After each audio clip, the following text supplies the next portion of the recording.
You're listening to On the Drive with a Dash of Empathy, a real-time conversation series where discussions unfold naturally while driving, curious minds, honest reactions, and unscripted thoughts as they come. This episode is unscripted conversation recorded in real time while driving. You may hear ambient sounds, movement, and everyday life in the background. We discuss a real case from a place of curiosity, not expertise.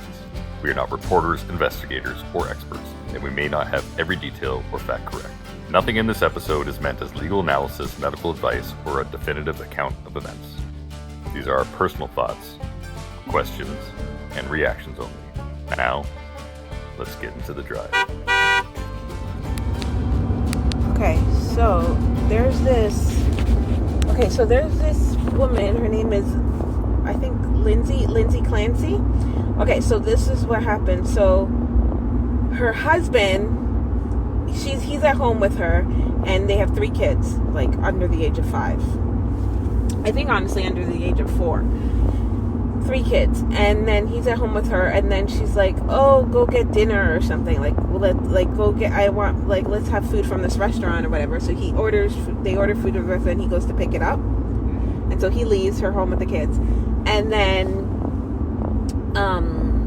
he goes to pick it up. But then while he's out to pick it up, she's like, "Oh, also I have like a headache or something." I don't know what it was, but she's like, "Can you stop at CVS to get some kind of medication or whatever?"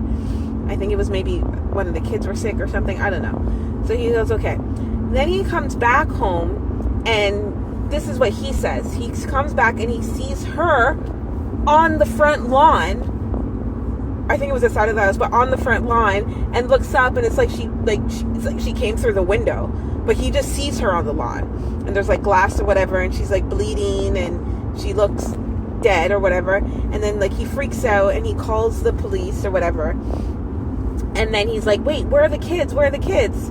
This was a little confusing to me. I'm not sure how it goes. But he's like, "Where are the kids?" So he calls the police, and the ambulances come or whatever. But as he's waiting for them, he runs down to runs into the house, and he's looking for them. And then he goes down to the basement, and he sees them all there, like with exercise bands wrapped around their throats, and they're dead.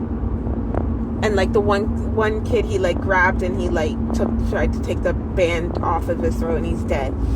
So the case goes that she was on many different types of mental health medication. She was suffering from postpartum depression, and so there's like it's saying that she like kind of went into a psychosis, like she was hearing like command hallucinations or whatever, saying to like kill her kids or whatever, and so she killed her kids. Now she survived the fall, and she has a broken, like her spine's broken. She's paralyzed now, and she had slits on her wrist. So it was like, oh, she tried to kill the kids and kill herself and threw herself out the window. So she is on trial. That's the indictment, is that she's being indicted for. Okay, so while she was in the hospital recovering, she's arrested, but she's in the hospital recovering. She basically, she said, like, she didn't, apparently it's like she didn't give a full confession, like, I did this, but she's like, she basically stipulated that she did, like it was me, you know?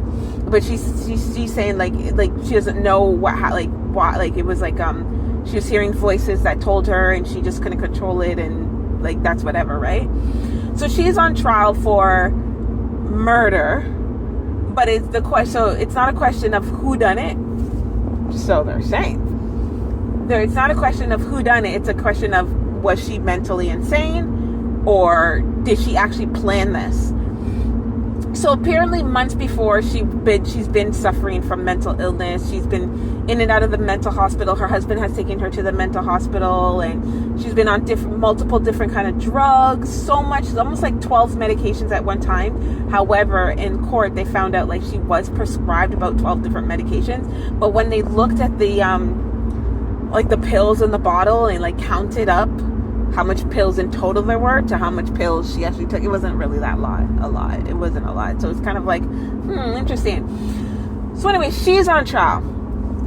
3 months after this murder, the murder of the 3 kids, her husband divorces her and gets married, and he has a baby on the way, and he moves to New York. I don't know where they live, but he moves to New York and has a baby on the way. Okay, so, and he was all like, before the 3 months, he was all supportive of her. He's like, I don't blame her. Like, she definitely did have a mental illness, 100%, whatever. I'm standing by her side. And then he divorces her, and he gets remarried and has a kid. So the court case, like, if you watch the trial, he's not on trial. But now there's public discourse because people are like, we're checking the husband, because we're like, usually often in crimes, it's like the first person who finds the victims is usually like, looked at. There was no investigation done into this. There was no cell phone investigation into the calls to her, for him picking up dinner. Like, I think they just looked at her phone, but they didn't, there was no investigation. It was kind of like an open shut case that, like, okay, she did it. She basically kind of admitted to it or whatever. But there's some stories that, okay, so 3 months prior, or some months prior to, she did this crime in January. So sometime before January, I guess maybe in the spring or something, he went away and took a visit. He had 2 business trips to New York. And they're like, that's interesting. His new wife is like a dead ringer for his last wife. Like, it looks exactly like her. And so there's speculation saying, like, he plotted, he did this. Like, okay, so they found crushed pills, like when she was like on the night of the day of the murder. There was some crushed pills, and it was apparently like she crushed them up to take them and to, like, or give them to the kids or whatever. But they're like, he could have crushed them up. Like, he could have crushed them up. And then the cuts on her wrist, like, to say you're killing yourself, are so superficial. Like, they wouldn't have caused death. It was like the fall from the window, whatever. So there's a speculation that he actually took advantage of the fact that she did have postpartum depression and she was struggling with mental illness, and he was planning this whole thing to annihilate his whole family and blame her from the jump. But he was thinking that she would die. And it'd be like, oh my gosh, she killed the kids and took her life, but she survived. And then the whole thing. And then they're like, and then people are saying, so the reason for what if her confession is like, where they're like, does she even actually remember or know what happened? Because she was so drugged up. There was so much drugs in her system that day, and she was on the brink of death. Like, she came back from the brink of death from the fall from the window. And they're like, oh, so what if her confession is like, she wakes up, and she did speak of having like these urges, like saying like, oh my gosh, like I might hurt my kids, type of thing. But I can speak from experience. I've never had like like that kind of OCD, but a lot of OCD is like, you feel like you're going to do something bad, even though you're not. Like, you're like, I'm gonna crash the car. I know it. I'm gonna crash the car and hurt everybody. Or if I don't turn off the light switch 5 times, my family's gonna die. I know it, and then it will be my fault. So I can like see that in the sense of like someone having those thoughts, but not actually, you know what I mean, believing. And she did write that in her journal, in her diary, like months before this happened. She's like, sometimes has these feelings like, I might hurt my kids, I might hurt them. But then they're like, but she was asked many times, like, how does she think she'll do it? She's like, I don't have an actual plan. Like, I don't like I'm not, I don't have a plan. I'm just saying, like, I feel like hurting. And I'm just like, mom to mom. I've never really had that. I've never had that type of depression, but I've had things like, I still have that now, where like sometimes Sky's sleeping too long, and I'm like, oh my god, I never checked on her. She's not breathing, like, type of thing. Oh my god, I hurt my kid. Oh, what if I do? I don't know. But the whole thing is, you know what they're saying?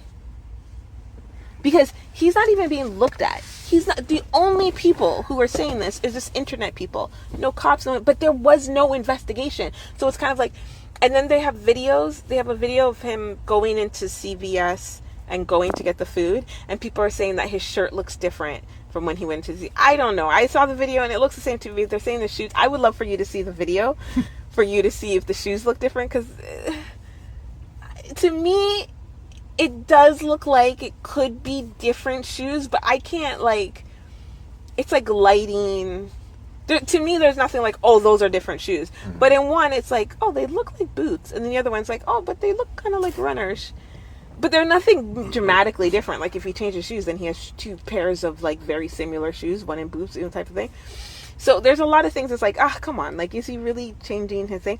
But from the very first ever time I heard the story, way back in January, because we heard it, like, about, just a few months after, weeks maybe after it happened, or days, I don't know. But I kept thinking, like, he was home all day with her. All day. They were fine. And, like, the moment he goes out is when she has hallucinations enough. She has hallucinations enough to kill the kids.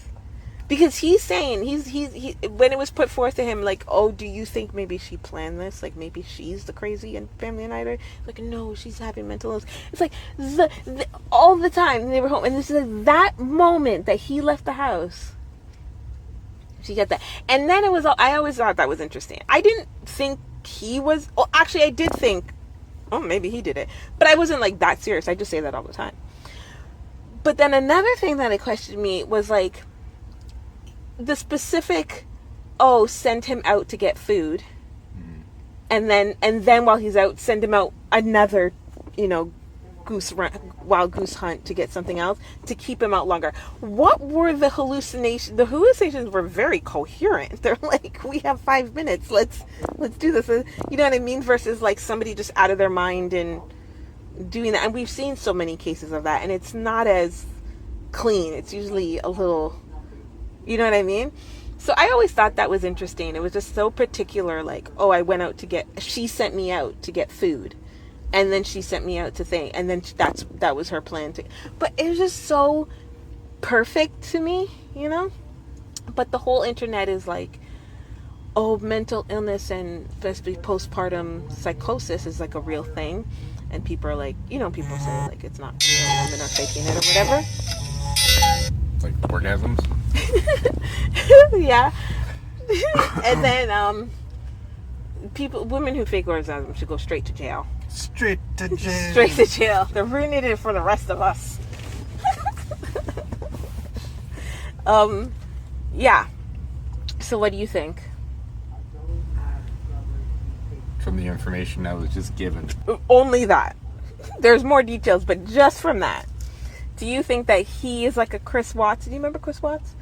Mm-hmm. Yeah. Is he like a Chris Watts, or is he like just he tried to love her and he loved her, but he moved on, and love happens very fast, and pregnancy sometimes just happens quickly. Well, with that part of it, I mean, he's living with a lady who apparently had depression, postpartum, this and that, mental illness shit going on. He's a businessman. He goes on trips. He's stepping out for sure. You don't even question that. You're like, no, he's stepping up for sure. He's fucking stepping up for sure. He doesn't want to be with her. He's only there because he feels bad. And he has kids and he has responsibilities. That's horrible. And so he sticks around. But then when she's dead, and then, things go to the press, everything else, he's like, fuck this, I'm out. So you don't think he killed her? You don't think he killed the kids and killed her? I don't think so. Or tried to, yeah. I don't think so. Now, did she have voices and stuff like that and everything else in that moment in time? That'd be a hard one to say, because it could just be really sudden, but to be texting to say, can you go stop at CVS while you're out? Is that to buy more time? Was one of the kids sick? Is that what triggered something with her? Mm-hmm. Right? Mm-hmm. So all those things, superficial cuts, seems more likely to be her that tried to do it but couldn't. Because if he's going to try to cut her, whether he's just trying to make it look like she tried to do suicide or not, why would you just do superficial? Unless he didn't have the guts, but then he had the guts to throw out a window. No, it doesn't follow. That doesn't. make a lot of sense.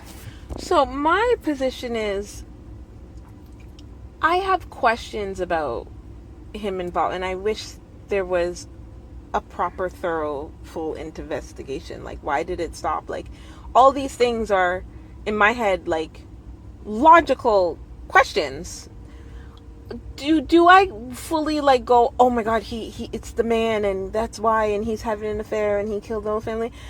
No, because it's also logical that she could have done that to her family. Like, it's not a wild story. Like, I mean, it's a wild story that it happened, but I mean, it's not an uncommon story that... And this is why the internet blew up, is after when he left to go, and then they found out about her. So partial. So yeah, like, part of the internet was like they were all on his side. Like, they were all like, oh my god, he's such a good husband. And then when we found out that he had married, what a and piece of shit. Yeah, it was all yes, that. But then they started going deeper, and then they're like putting the timelines together and all that kind of stuff. So it's kind of like, I don't, it's like, so I was watching a podcast, and the lady was like really saying how much, like, she hates how the internet just wants to have these more dramatic stories, like, you know, that it's a big conspiracy and stuff, and she hates that, and she doesn't believe, like, in her opinion, she's not a lawyer or anything, just, you know, she has a good podcast, actually. Her opinion, she thinks that, like, it just makes sense. She says herself she suffered from postpartum depression. I don't know if she said psychosis. She's like, not to that severe, but she did have a moment. That was many, many years ago. Her kids are older now. So she kind of relates to that. And I'm like, I hear you, Annie, but I'm like, what if we do find out that he did that? Then what do you say? Then it would be like, I never believed it would happen. But I'm like, that's how it always is. It's always I never thought that would happen. So I sit on the sense where the one committing the murder and throwing herself out the window, seems very logical to me. I don't really have any holes in that story. Like, everything tracks. It might not be true, but for me, I see the bouncing ball. Him doing it, it's not so much of a stretch. It's just like, I need evidence. Like, I need more. Right. Like, you know what I mean? It's just, okay, that's a plausible story, but, like, what is there? Like, just, people have affairs all the time, and, like, when their wife or person dies, they move on quickly, and it might not be because, oh, they love hits them. It might be because they never liked the person, and so they've already moved on. You know what I mean? They could have fallen out of love many years ago, and here's the opportunity now. I hate when people are like, oh, they got married so fast right after, like, the death or something, and I'm like, I hear ya, but we need more. This happens a lot. Because people get married fast. People meet today and get married tomorrow. Like, you know what I mean? So the death of somebody is like, oh, so you want them to, like, what's the timeline that they're supposed to sit and mourn? And, you know what I mean? People do things differently. Who knows if he's really in love with this new woman? Yeah. What if it's just like a grieving thing? You know, like, I don't know. He could be a horrible person. But I just find it interesting because I'm like, those are good theories.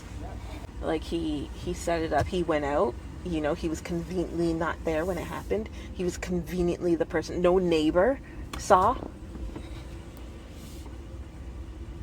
Nobody heard screams. Well, I guess if she killed him in the basement, there probably wouldn't be screams, but nobody saw her. Like, he just conveniently was out at the exact right time and came back at the exact right time. That never set well with me. And apparently, he didn't call 911 right away. That he was there for a moment before he called 911. And when questioned about that, he's like, well, he was overwhelmed and he tried to call a neighbor first, but the Wi-Fi on his phone was like, it was connecting Wi-Fi to the house to make the call and also connecting with the thing, so he was having some service issues, and then once he got the service, he called 911. So there's some question about the hesitation. So my only thing is, like, but then again, like a co-burgers, they didn't call for like 8 hours, those girls. They were in the house with the dead people for like 8 hours. Sleep. And they actually heard something at night. Saw the guy. So, I mean, I still question who did that. Well, Koberger's saying he didn't now. He didn't? Yeah. Did not? Yeah. Oh, he said that he did. at some point? He I never- confessed. He took the plea deal I and just said watched the thing on Netflix and then whatever you told me. he in the thing he said he took a plea deal and said that he is taking a deal to not have death penalty. He doesn't want the death penalty, so he's Did you agreeing. no contest? No, Oh. he's doing that. He pled. He said he pled that I killed each one of them, and he said how he killed them. It was all like written, like I killed them by this. Yes, did this. Yes, did this. Where you know, so he admitted to the murders. Now he's saying that he was coerced and that he was wrongly informed. He wants to get his lawyer for. Can I help you? Yeah, can I get a large double? Is that everything? Oh my god, I never drank this. Yep, that's it. All right, come on through. Yeah, Kohlberger is like, I didn't do it. So there's room now Yeah. for the other girls. Mm-hmm. But we believe Kohlberger did it. I always thought Kohlberger did it. I just thought we'll never know because he's not going to admit it. I just think, more stuff came out and it seemed like he was actually intending to kill one girl.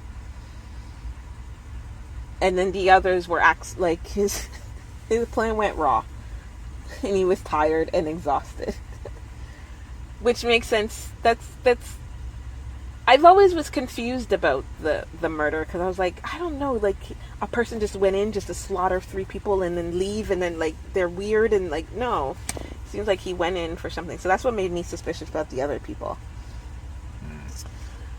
This one, I do also have that little bit of piece of like speculation, but not enough for me. Like with the Kohlberger, there was nothing enough for me to say, oh my god, I absolutely think it was one of the other girls or somebody. It was more of like something about it is not, we're not hearing the full story.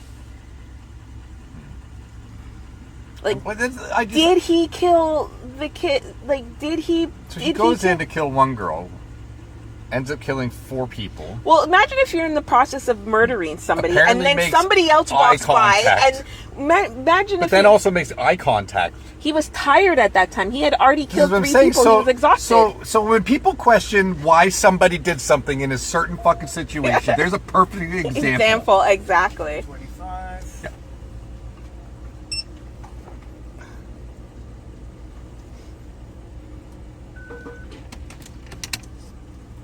Thank you. You're welcome.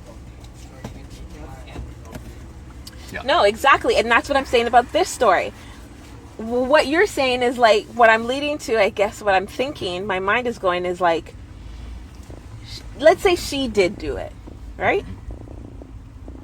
Something about his story is like not lining up. Not maybe it will line up to the fact that he did it, but something like, did he know she was in like some crazy state and was not fit to stay with the kids, and he was just like, I'm gonna go get food. Yep. You know, something, because it's just like the timing is right. Okay, what some people are speculating is that they're saying, like, imagine if that, because she did this, I think, shortly after he came back from New York, one of his business trips. And when I say shortly, I don't mean like the same day or week, maybe like the month.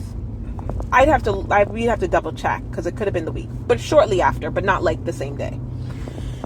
And that she knew about the affairs. This is all speculation because there's no evidence that he was having an affair. Like, nothing has come out that he's having an affair. But I hate when they say that. We're like, well, there's no evidence. I'm like, no one investigated. You can't say Pluto is not a planet if no one investigated it and found out. We investigated and found out that Pluto's not a planet. So they're saying that since this happened shortly after he just came back from New York, what if an argument ensued about that? Because she knew he was having an affair, confronted him about that, and she was going off and going all that kind of stuff, and then this escalated. Now, the people who are thinking that he's the killer are saying, oh, this is what escalated, then he then went off and killed them all. But the other side is like, okay, well, what if that was what escalated, but she went off and killed them all? I just feel there's something not clear about the story, because the timing is just so I've had things happen in my life and I'm like, oh my gosh, that timing is like spooky. So it's not impossible, but it always is something where you do then say the timing is spooky, where this is what I'm saying. This timing is very unique. I want to know what food it was. I want to know, like, when did they last eat? Like, how hungry were they? How do they normally eat? I just have questions. Me and you, we go and when we're together, like, all we do is eat. So, you know what I mean? There would never be something where we'd be like, and he went out for food. That would be like, if something happened where we didn't get out for food that night, that would be suspicious. Right. So that's those kind of things, because I'm just like, that's what. And then the call to say, oh, I need something for the kids. It takes a lot of judgment, but I'm like, if you were already in the house and the kid had a fever, was it like, you're like, oh, I'll be fine? You know what I mean? Like, did you have was it a shock to him that he needed to get that medication? Or did he already know? That type of thing. I just think something is not right. And I think it has something to do with his awareness. Okay, so she, in her Google searches or whatever, a few months before, she searched, can a psychopath change? And something else about how to live with living with a psychopath, or being a psychopath or something. Not being, but like, can a psychopath change? So what the prosecution is taking is that, or it's kind of looked at as saying that it was about herself, that she was Googling, like, about herself being a psychopath.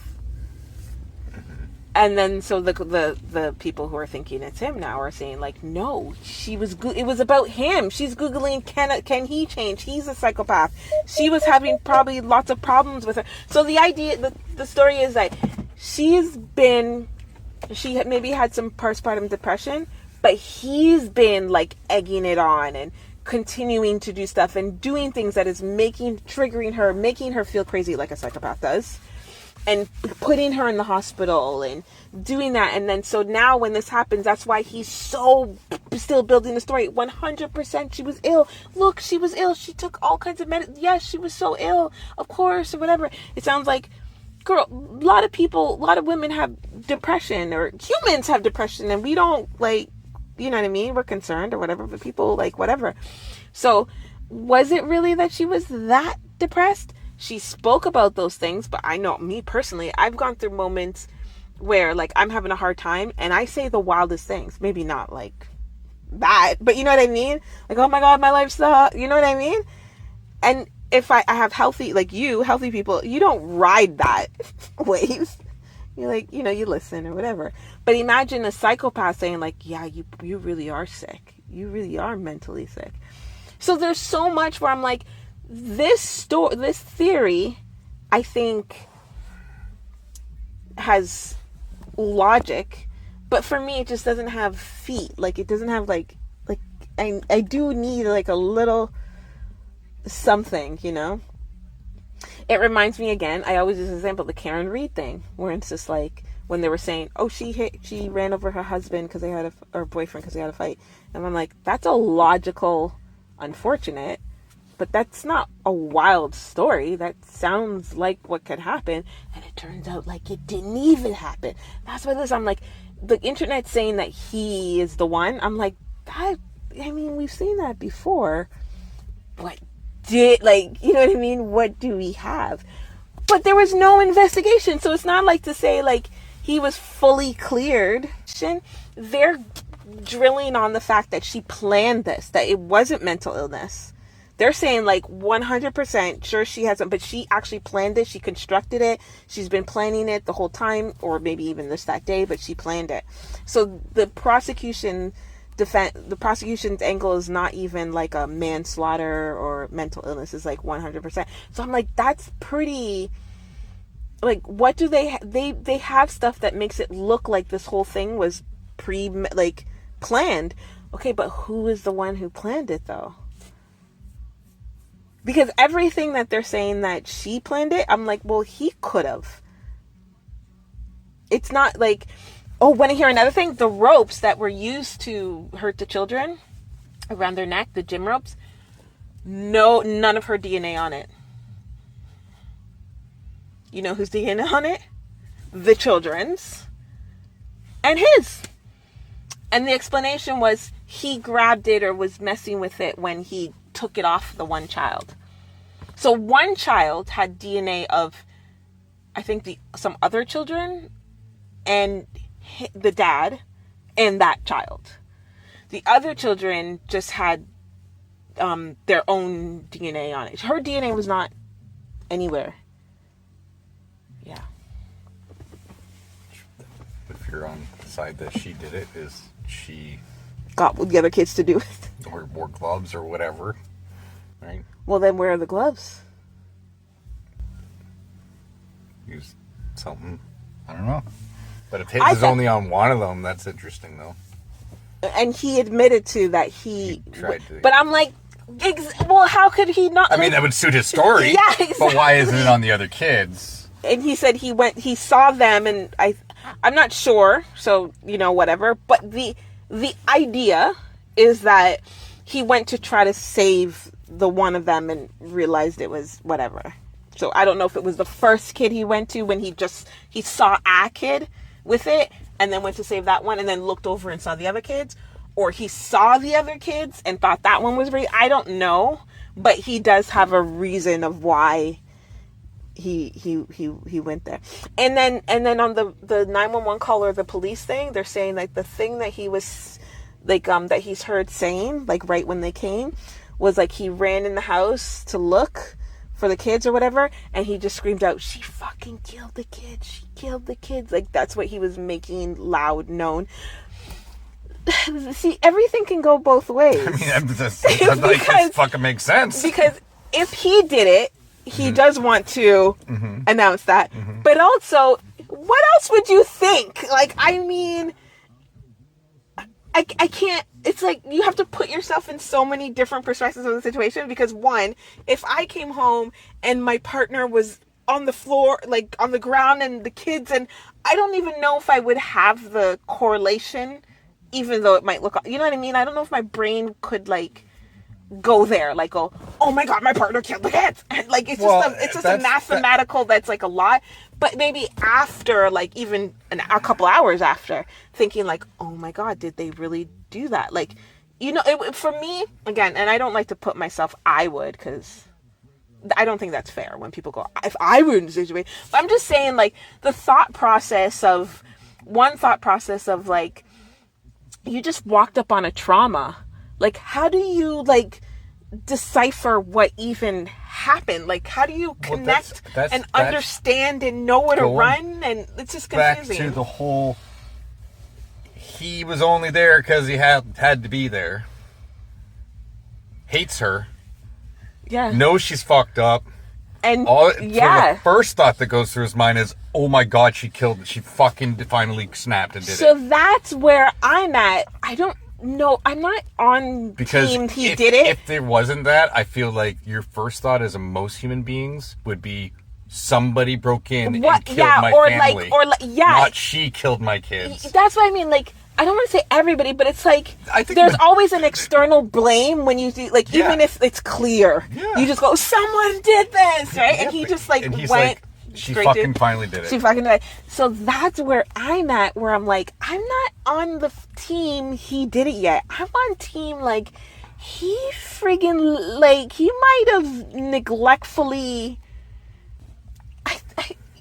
If we go with yours, where he's like, I can't stand her anymore, she's this, I'm like, why would you ever leave this woman alone with the kid? Like, you know what I mean? Like, how, like, if you were that, like, you know what I mean? And I'm not blaming, because we all do things like that where you're like, why would I even do that? So I'm not blaming. When you got a craving for Popeyes, you got a craving for Popeyes. So I'm not blaming. I'm not here like sitting on my high horse and judge. I'm just asking the questions, to say, like, if you really feel that, like, strongly against one, you don't like her, let's just say, but also like you're like, I'm not sorry she does. Where is the, like, and then like in her most distressful time, I would be like, I'm not see, I would think it's a trap. Like, even if it's not, I would be just so suspicious.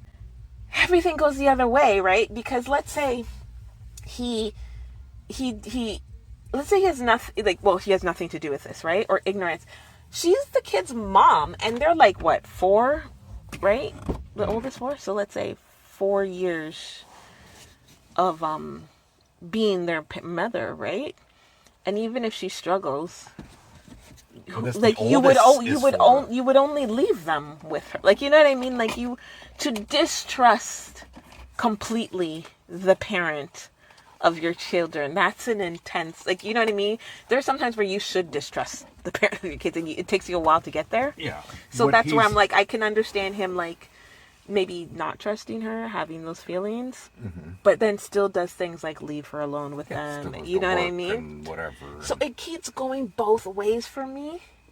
Like, I'm not, you know, the throwing herself out the window also is a question. I'm like, that's your exit plan? I think that's one of my biggest questions. So people are thinking that he wanted to look like an attempted suicide that failed, and that she then threw herself out the window. And I think that's the story, that she tried to do it and failed, and then just in the voices told her to jump out the window. So it wasn't that she was jumping out the window to end it all. It was like, that's how psychotic she was. She was cutting herself. She was doing stuff. She was hurting the kids. So it wasn't like, oh, voices told me to kill the kids and then kill myself. It was just like all kinds of crazy things.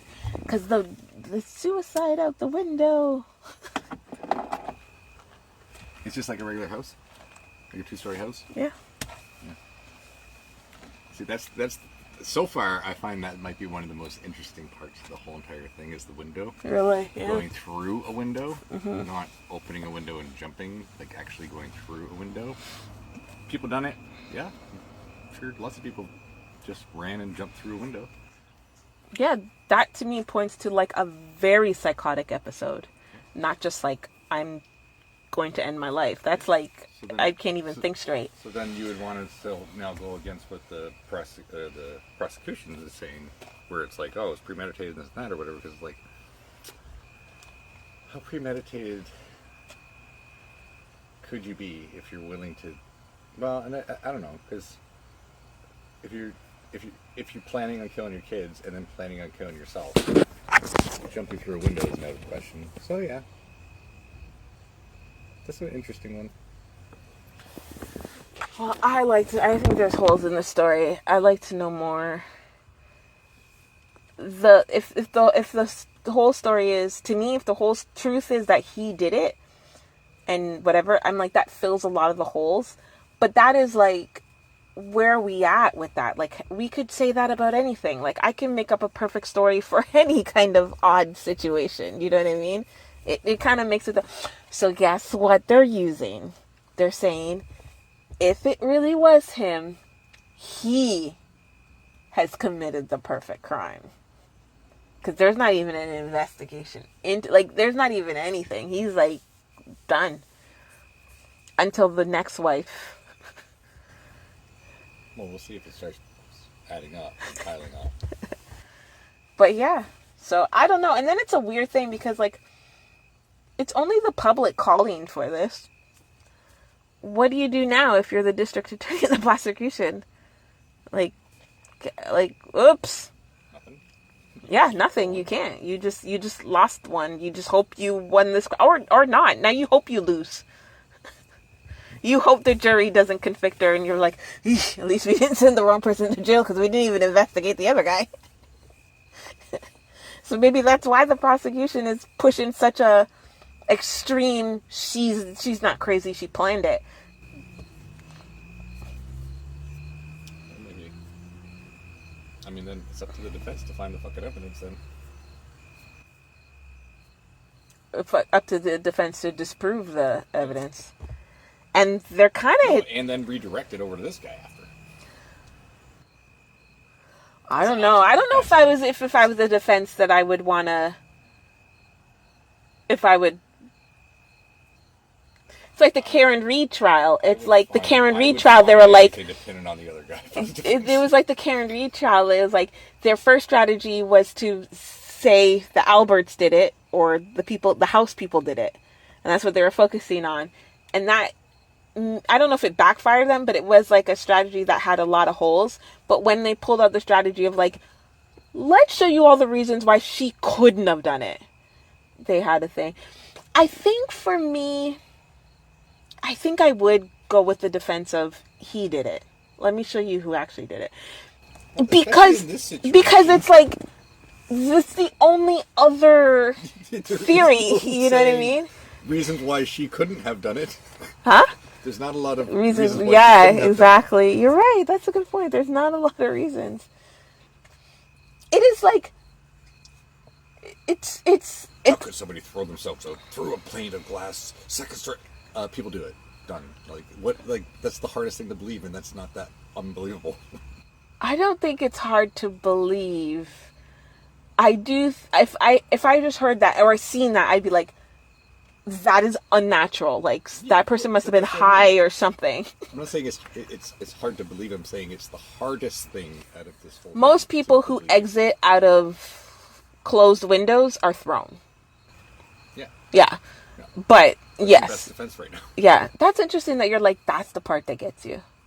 Yeah. It's the part that got me too. But I was just more focused on the timeline just seems so convenient.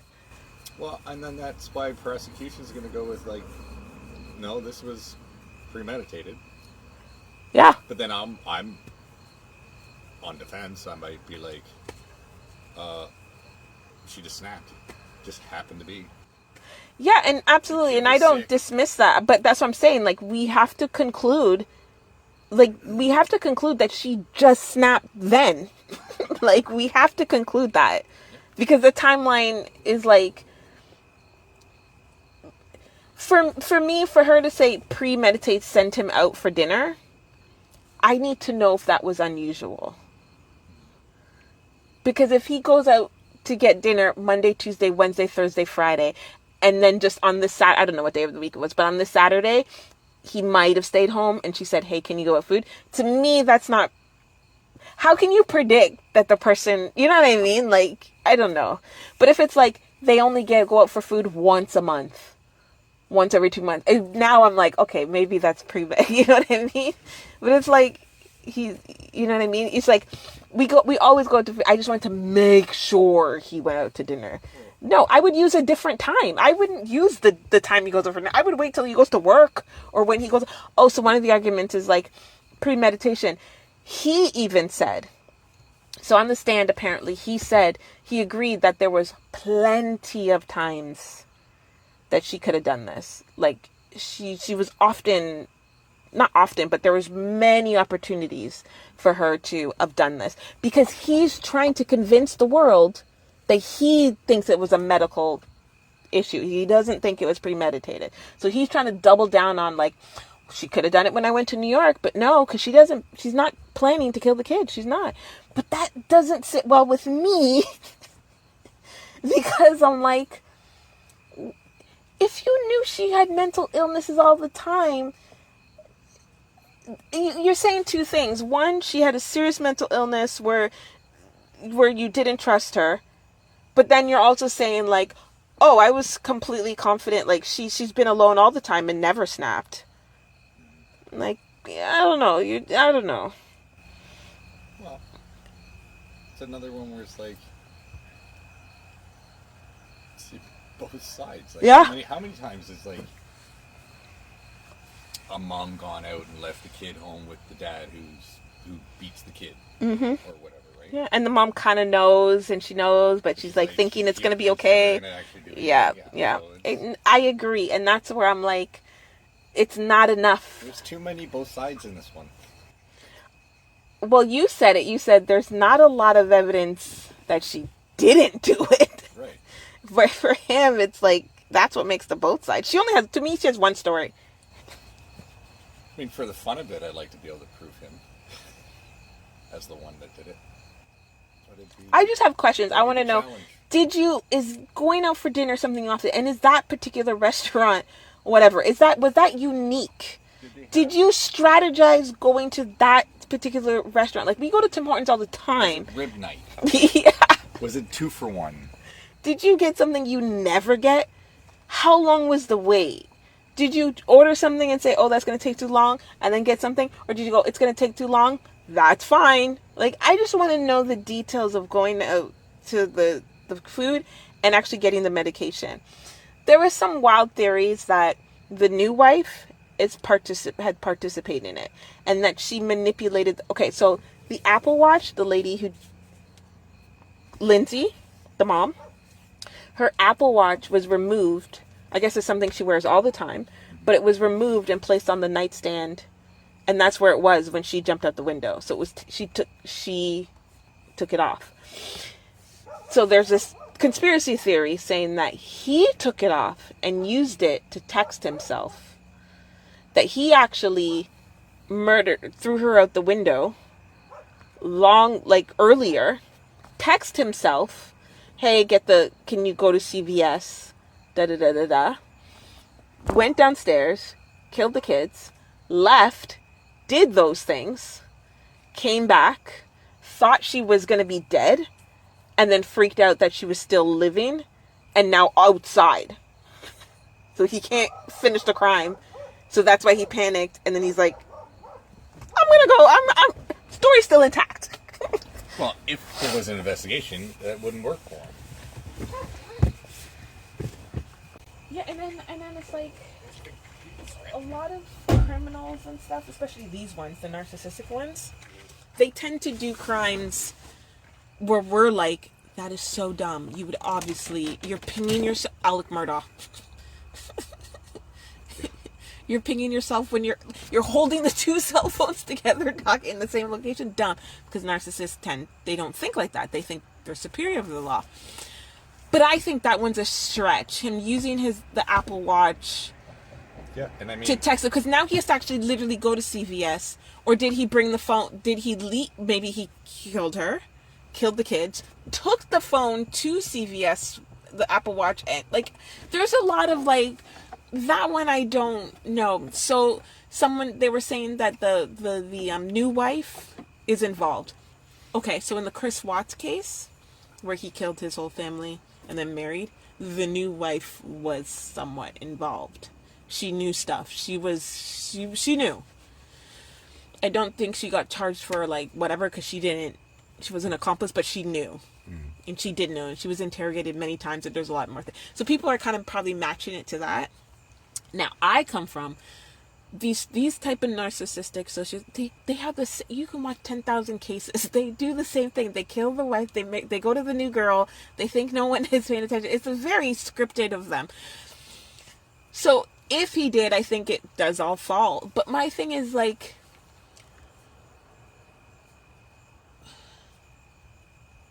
I don't know. There was that story where the guy and the nanny plotted to kill the wife, right? They hacked into her laptop and pretended to be her and pretended that she was ordering a sexual fantasy. She wanted a rape fantasy, so she went on a fantasy. They hacked her site. Mm-hmm. They're on her laptop pretending to be her, seeking a rape fantasy. And then they got a hit. A fetish guy was like, I'll do it. And he's like, should I bring my own knife? What do I do? And they're like, oh, you know what I mean? And then so he comes in thinking he's allowed. The door's open and everything. They're going to do this little joke, sexual fetish thing. And the husband and the nanny pop out, kill him, kill the wife, and then call the police and say, oh my God, random guy came in and tried to murder. So the plotting of something like this, I think, makes sense. I think it's very a possible story. It's just I don't. How will we Is he? Like I said, because we have no other information. Exactly, and that's what makes it very you could go with it. Mm-hmm. But the two things, like you said, the window. Out the window is interesting, and for me, the timeline, and I'm not saying it's wrong. I'm just saying I would be very curious. Those were where all my questions would last. Where was she when you left the house? Where were the kids when you left the house? What was the conversation before you left the house? Were you guys arguing at all? Was she upset? How hungry were you? Was there food in the house? And you just, I just want to know why he left the house. I understand he went to get food, but I want to know how that happened. Because I think that is the, because if you murder somebody and you want to pretend that you didn't, you need to leave the house. And if you're having a psychotic episode, it may not happen when you're in private, but it is very likely to happen.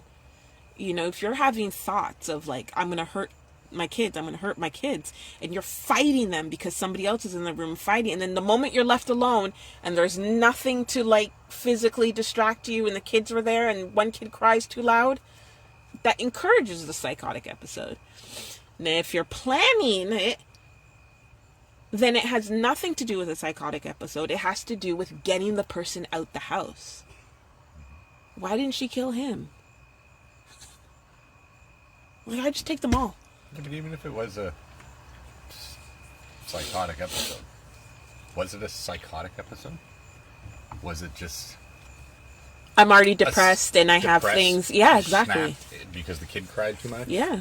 And that those, doesn't mean you did not know what you were doing. That's right? exactly the So bar. It could have not been premeditated. So the only Could have been way spur of the moment. it could be psychotic episode in this case for her to like not get off, but you know what that is, that she was out of her mind, like not with us.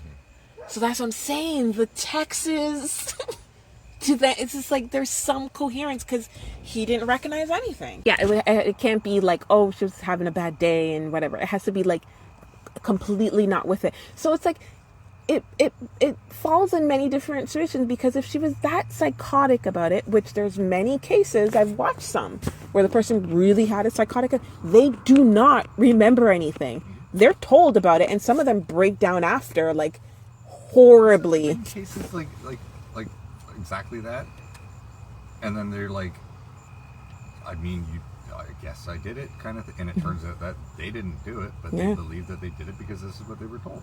Yeah. Right? So what are your dice on, her or him? My dice are on her. Or you're on snake eyes? No, I think I'm leaning towards her. And it's, again, without all the real proper information, but because a text message was sent to him, I know there wasn't a deep investigation done by any means. But the cops see her phone at least. And the timing. Well, come in. I'll let you get more of the details that maybe in those stores during that time. How is that text going to get to him unless it was her or someone else? He has her phone in this, and he's like, Google text, like it's like he's talking to her Apple Watch in his pocket. Text husband, need more stuff at CVS.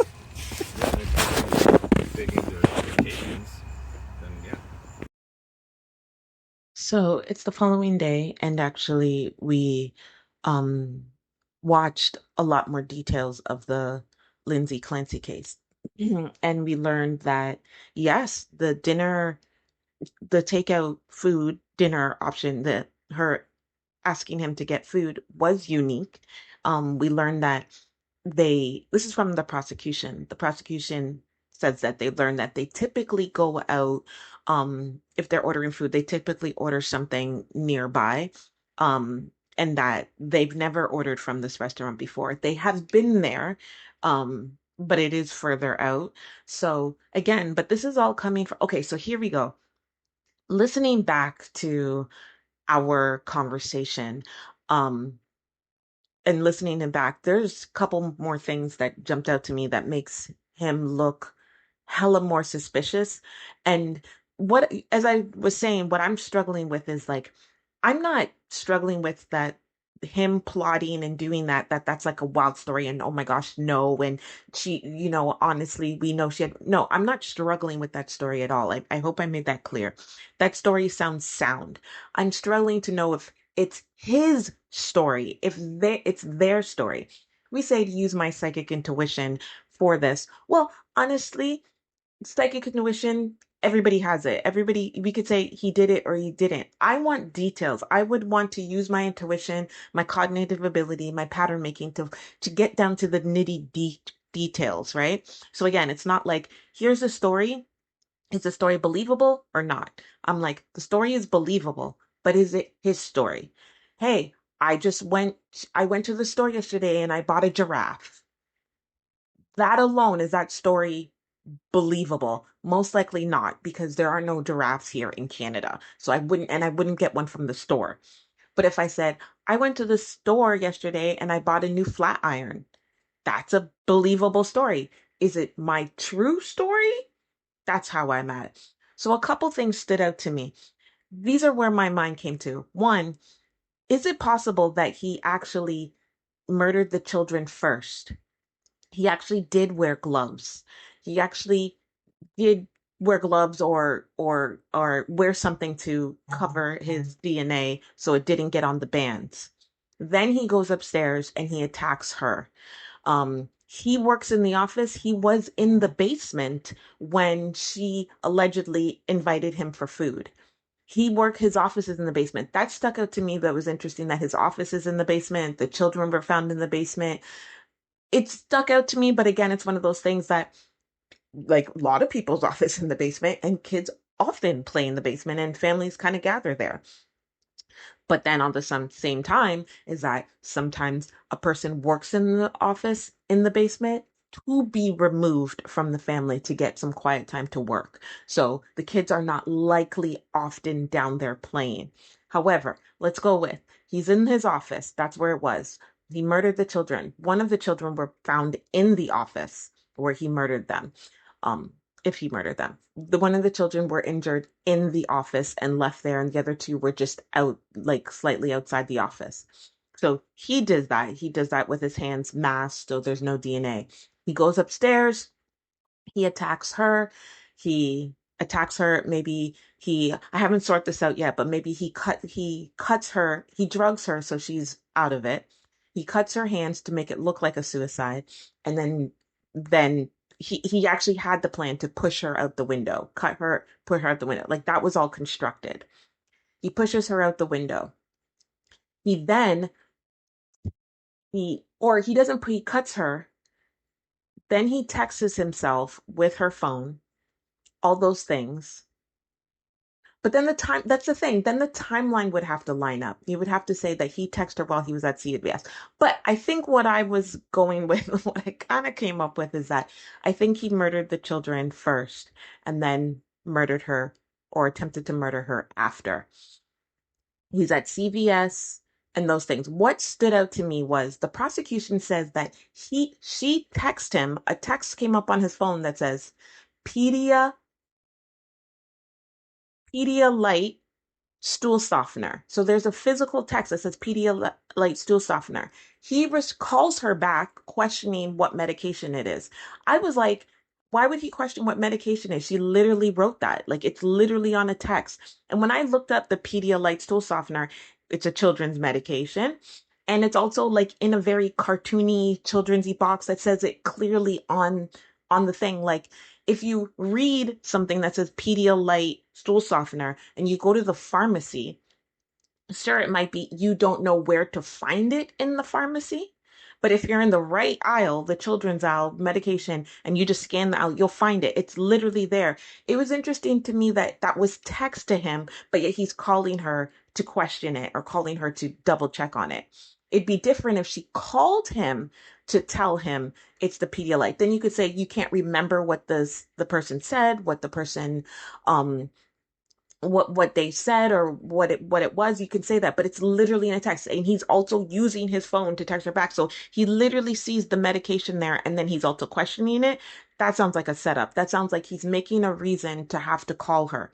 Then what's interesting is that he calls her and she doesn't answer, but she calls back in 1 minute. Now if I'm out getting food and whatever and my person's at home with the kids, they're the busy one. To me, they're the busy one. They're the one that may not answer, may not respond right away because they're busy with the kids. They're busy. So I personally would make it an effort to try to find the things on my own. Again, I don't always like to say, well, I would do in this situation because that's a little bit egotistical. What I'm saying is the logic. He has if his question was, what is the medication? It's literally written there on the phone. We know this because the prosecution is reading this. So this didn't seem like it was an assertion that he's like, I think she told before I left, she said, get the Pediasure. Interesting. Also, what was interesting is that when she searched for the food and how long the food would take, she texted him. Now, I often text even my daughter when we're in the house and things like that. And so texting your own person while they're in the house, but I do find that interesting. I find it was interesting that specific the instructions that it is being claimed or alleged that she's giving him instructions to execute her plan to get him out. She uses text. Like, if I'm the murder person planning, I'm trying to use text as little as possible. I'm trying to say, you know what I mean? That, hey, I need this person at the house. I'm going to verbally talk to them. And he was only in the basement, like working. So it kind of paints this picture that she searched these things. They had no verbal communication. He didn't say, bye, hun, see you later, da da da da. He just left. So there is no verbal communication. That's what makes me think she was already deceased. She was already deceased when the phone was searched for that stuff, the restaurant, the Google search, looking up the restaurant, the map. I feel that she was already deceased, or again, she wasn't deceased, but in his mind, she was already supposed to be deceased, or maybe asleep, maybe unconscious, something. She was incapacitated at that time. So yeah, so if he has a physical text, so he to create an alibi, you need physical evidence. So yes, you would need the person to physically be telling you to go get the Pedialyte stool softener. That I would question that if I had vexation. So you're in the pharmacy. She's at home busy with the kids. You have a text descriptor of the medicine and you want to call her to figure out more of what the medicine, and then ironically she's busy, she doesn't answer, but she calls you back 1 minute later. Yeah, interesting, because to if you're using somebody's phone to call another phone, it makes sense that you don't want to answer it quickly. But you dial, like I have my phone, I'm using somebody else's phone. Use my phone to dial their number. I don't want to answer right quickly. I want to make it seem like the person had to run to the phone. I don't want to make it seem like the person was right next to the phone because the person really is right then next to the phone. It's me using the phone. So it makes sense. So it was only a minute. A minute is in some contexts, a minute can be really long, but sometimes contexts, a minute is pretty fast. So if you're busy with kids and you call back in a minute, that means you weren't really that busy. You just couldn't reach your phone or whatever. If you're busy with kids, you have to like go to you listen the phone, you hear it ringing, you go to it. So I don't know. I think the fact that it was a minute that passed was for her being busy, or to establish that she was busy with the kids or she was occupied, is what he was trying to say. She sounded like she was distracted. That sounds suspicious to me as well. Like if I'm planning this, I would definitely want to make it a little bit longer that she responds, to actually establish like 5 minutes. That person, I'm calling her, she's not answering. What's going on? Like, okay, 1 minute, sure, but 5 minutes, come on now. No. And I think he had a time crunch, so he had to run back and, not really stage the scene, but continue the scene stage of calling the police. So that stood out to me, that he was calling her to inquire about the medication that was physically written in text on his phone.